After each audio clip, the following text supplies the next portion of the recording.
तो बच्चों एक बार ब्रीफ रिकैप कर लेते हैं कि लास्ट क्लास में हम लोगों ने क्या क्या कंप्लीट कर लिया था and after that we will continue with our discussion. Okay, so now last class we were talking about commercial farming.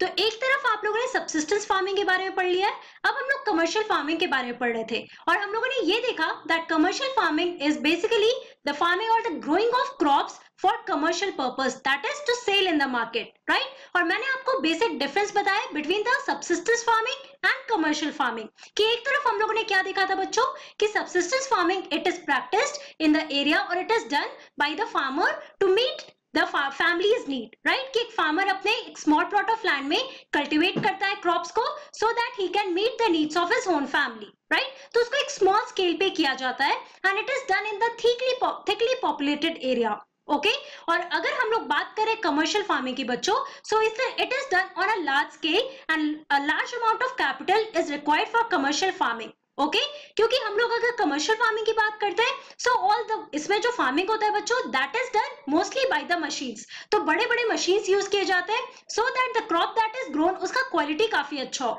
Okay, and also it is done on a very fertile land. Okay, because it is done for selling purpose, right. So इसमें हम लोगों ने देखा that commercial farming it includes commercial grain farming, mixed farming and plantations. Okay, सो हम लोग discuss कर रहे थे कमर्शियल ग्रेन फार्मिंग के बारे में. तो कमर्शियल ग्रेन फार्मिंग जो होता है बच्चों उसमें बेसिकली कौन से ग्रेन्स ग्रो किए जाते हैं that is sold in the market and wheat and maize are the common commercial grains. Okay, उसके अलावा हम लोग ने देखा कि commercial grain farming it is done in the temperate grassland regions of USA, Europe and Asia, right? और हम लोगों ने ये भी पढ़ा था कि इसमें कैपिटल या लेबर जो है बहुत ज्यादा रिक्वायर्ड होता है, राइट. फिर हम लोगों ने डिस्कस किया मिक्स्ड फार्मिंग के बारे में. मिक्स्ड फार्मिंग में हम लोग क्या देखा बच्चों, so it is done basically जो मिक्स फार्मिंग होता है वो लैंड पे किया जाता है दैट इज कल्टिवेटेड, जहां पे जो क्रॉप्स होते हैं बच्चों that are grown for the food purpose. Okay, apart from that fodder crops are also grown and also the livestock they are reared, right. तो मैंने आपको पिक्चर्स के थ्रू दिखाया कि एक बड़े लार्ज फार्म में क्या होता है कि एक तरफ क्रॉप्स ग्रो किए जाते हैं चाहे वो फूड फॉर सेलिंग पर्पस या फिर फॉडर क्रॉप्स ग्रो किए जाते हैं and also the livestock they are reared for different purposes, right. कि उससे डिफरेंट प्रोडक्ट्स मिल सकते हैं चाहे वो डेयरी प्रोडक्ट्स हो, वूल हो या हाइड्स हो. ओके, जो हम लोगों ने नोमैडिक हर्डिंग में भी पढ़ा था, है ना. तो ये सारे इंपॉर्टेंट पॉइंट्स हम लोगों ने अपने लास्ट क्लास में डिस्कस किया था. अब आज की क्लास में हम लोग डिस्कस करने वाले हैं about plantations that is third type here in the commercial farming. Now let us see कि प्लांटेशंस में क्या होता है. Now plantations are type of commercial farming where single crop of tea, coffee, sugar cane, cashew, rubber, banana और cotton are grown. So basically plantation में क्या होता है बच्चों, it is a type of commercial farming जहां पे एक single crop को ग्रो किया जाता है पूरे लैंड पे. ओके, अब ये सिंगल क्रॉप कौन कौन से हो सकते हैं, सो टी प्लांटेशन होता है बच्चों, कॉफी होता है, शुगर केन होता है, कैश्यू, रबर, बनाना और कॉटन. तो एक बड़े से लार्ज फार्म या लार्ज लैंड पे ये सारे सिंगल क्रॉप्स को ग्रो किया जाता है. And also large amount of labor and capital are required for plantations agriculture.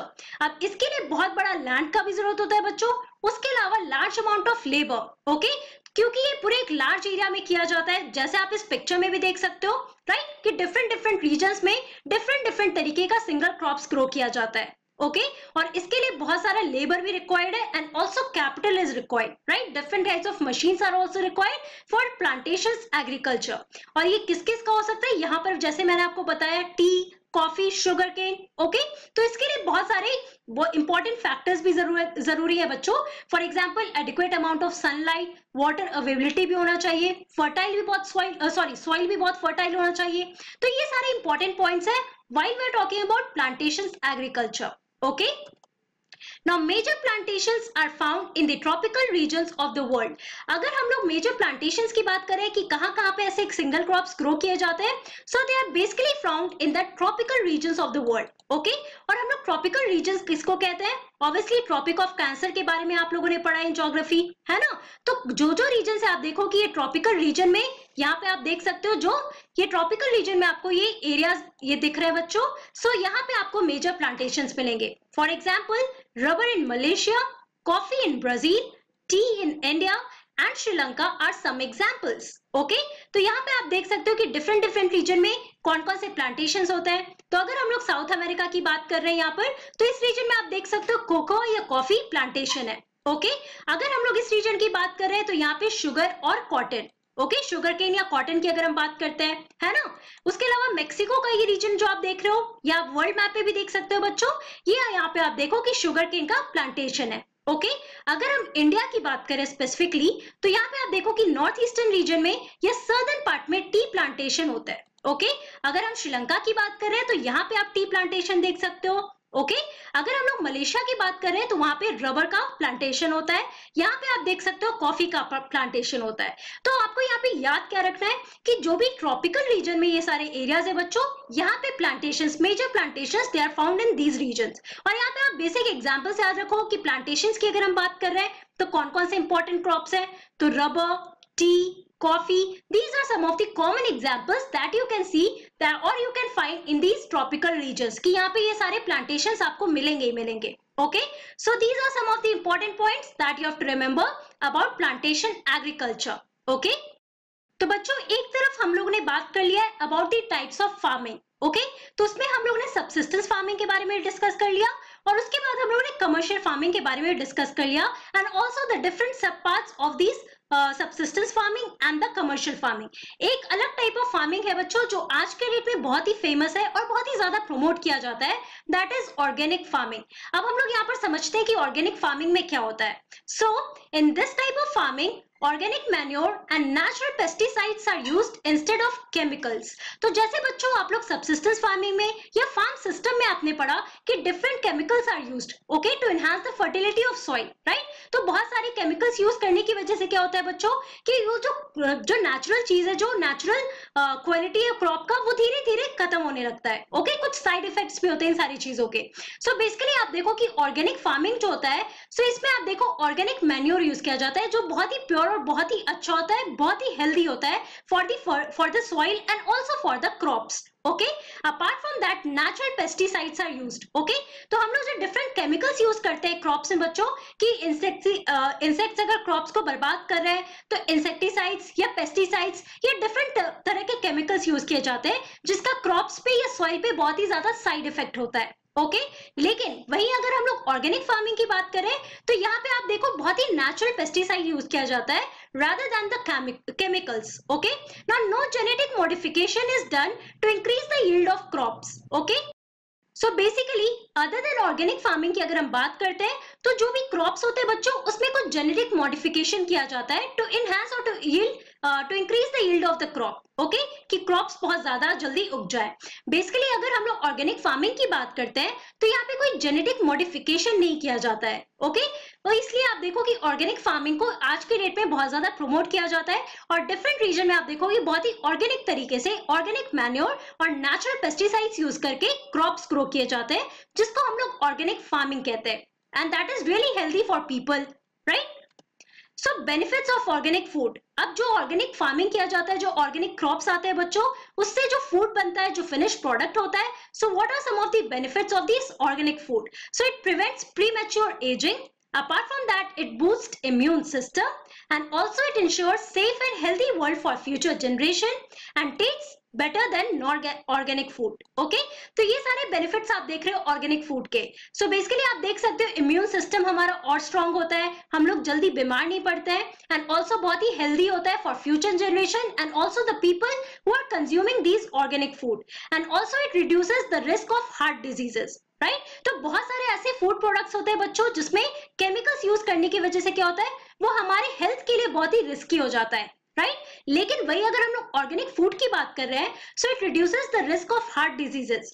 Apart from that, it promotes animal welfare and also it reduces the presence of pesticides. Okay तो यहाँ पे आप लोगों ने देखा कि नेचुरल पेस्टिसाइड्स यूज किया जा रहा है ना, so it reduces the presence of pesticides in that food या क्रॉप जिसपे भी स्प्रे किया जा रहा है and also it prevents cancer, that is really important for our health, right. तो आप देख सकते हो कि ऑर्गेनिक फूड के आपको बहुत सारे यहाँ पे बेनिफिट्स दिख रहे हैं और आज के डेट पे बहुत लोग ऐसे हैं बच्चों जो अवेयर हो रहे हैं ऑर्गेनिक फूड के बारे में, वो लोग ऑर्गेनिक फार्मिंग भी प्रैक्टिस कर रहे हैं और ऑर्गेनिक फूड बना रहे हैं, right. That is healthy for our okay for our immune system and also for our whole body and the future generation also. Okay, so these are some of the important points that you have to remember here. तो एक तरफ बच्चों हम लोगों ने types of farming के बारे में अब डिस्कस कर लिया है, जिसमें हम लोगों ने वेरियस टाइप्स के बारे में बात किया। सबसिस्टेंस फार्मिंग में हम लोगों ने इंटेंसिव और प्रिमिटिव के बारे में बात किया। फिर हम लोगों ने कमर्शियल फार्मिंग के बारे में डिस्कस किया, that included commercial grain farming and also mixed farming and plantation agriculture. उसके अलावा हम लोगों ने ऑर्गेनिक फार्मिंग के बारे में बात किया, that is a new type जो आज के डेट पे आप देखोगे प्रैक्टिस किया जा रहा है। Now let us talk about some of the major crops कि what are some of the major crops that are grown. Okay, agriculture में अगर हम बात करते हैं तो हम लोग crops की भी बात कर रहे हैं, है ना? तो कौन कौन से major crops हैं हमारे country में या all over the world that are grown in different places. Now a large variety of crops are grown to meet the requirement of growing population. Crops also supply raw materials for agro-based industries. Okay, तो agro based industries जो होते हैं बच्चों, वहां के लिए supply है, raw materials भी है जो क्रॉप्स जो सप्लाई करते हैं। Okay, so here let us talk about some of the variety of crops. पहला है हमारा rice. Now let us talk about rice here. Now rice is the major food crop of the world. अब all over the world अगर हम बात करते हैं तो rice is the major food crop, okay, that is consumed by a large population. So it is staple diet of the tropical and subtropical region.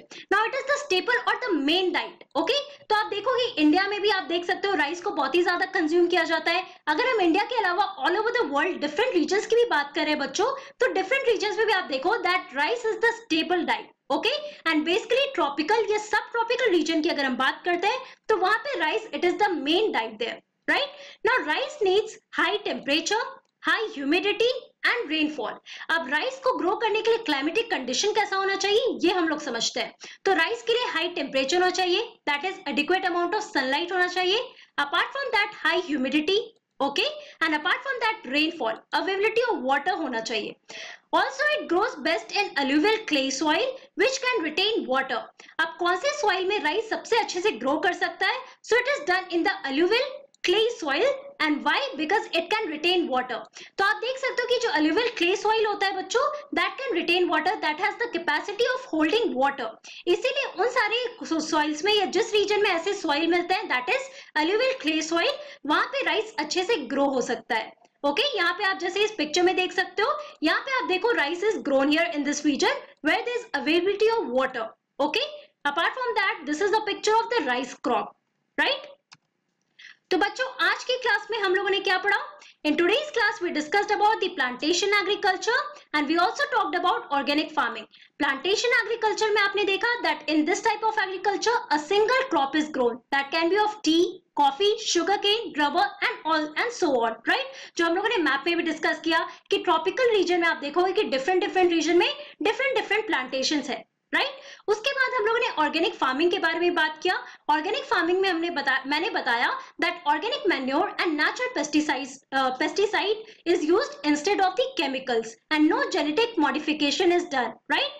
So basically ये सारे important points हम लोगों ने डिस्कस किया about plantation agriculture and organic farming.